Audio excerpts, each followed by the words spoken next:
Hi friends, Abhishek Bachchan హీరోగా రెమో డిసౌజా దర్శకత్వంలో వచ్చిన బీ హ్యాపీ సినిమా ఎలా ఉందో ఇప్పుడు చూద్దాం.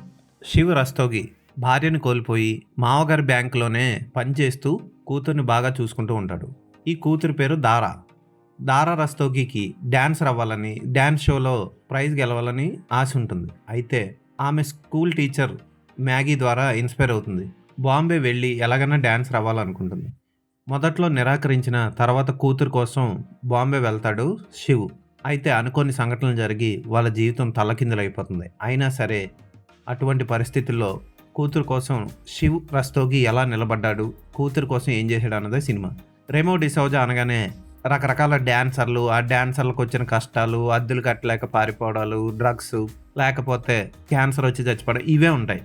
ఈ సినిమా కూడా అదే కథతో స్టార్ట్ అవుతుంది, అదే కథతో ముగుస్తుంది. అలాంటి కథతోనే ఈ సినిమా కూడా రిలీజ్ అయింది.